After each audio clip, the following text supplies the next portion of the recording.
नमस्कार, मैं संजीव माथुर। आइए अगले कुछ मिनटों में हम मार्केट्स में क्या हुआ और क्या आगे की एक्सपेक्टेशंस हैं उनके बारे में बात करते हैं।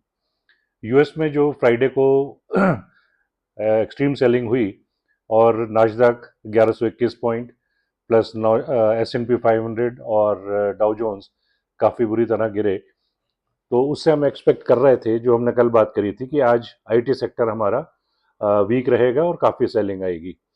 आज मार्केट 286 पॉइंट्स के गैप डाउन में खुला और जो एक्सपेक्टेशंस था उससे ज़्यादा ही हुआ।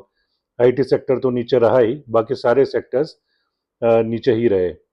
इनफैक्ट खुलने के बाद काफ़ी अच्छी रिकवरी आई और उस रिकवरी का एकदम सेल ऑफ आया और that was around 11:30 12 o'clock.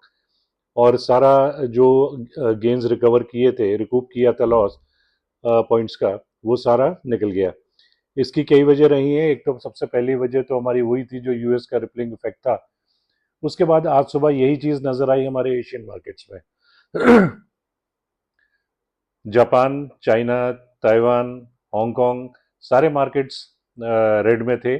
और कोरिया में तो जो पिछले वीक जो टॉप बनाया था कॉस्पी ने, उसमें 14% का लॉस हो गया और सिर्फ आज में 9% गिर गया।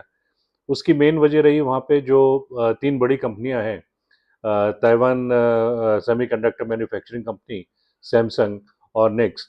इन तीनों में भारी सेलिंग आई।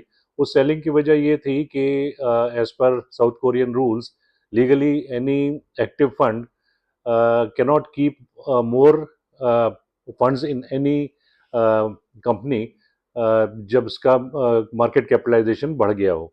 तो वो कंसंट्रेशन, उनके लेवल्स जब ज़्यादा हो गए तो उनको सेल ऑफ करना पड़ा, जिसकी वजह से ये वहाँ पे एक एक्सट्रीम सेलिंग आई और उसका रिपल इफेक्ट सारे एशियन मार्केट्स में नज़र आया, जो कि इंडिया में भी कैरी फॉरवर्ड हुआ। यहाँ पर हमारा सिर्फ आईटी सेक्टर नहीं, सारे सेक्टर्स रेड में थे, जो कि एक्सपेक्ट नहीं किया गया था। पिछले 7 मई की अगर हम देखें तो हमारा मार्केट 24,400 पे था और वहाँ से अब तक आज अगर देखें 23,123 पे बंद हुआ है। तो करीब करीब 1300 पॉइंट हमने आज एक महीने में लूज कर दिए।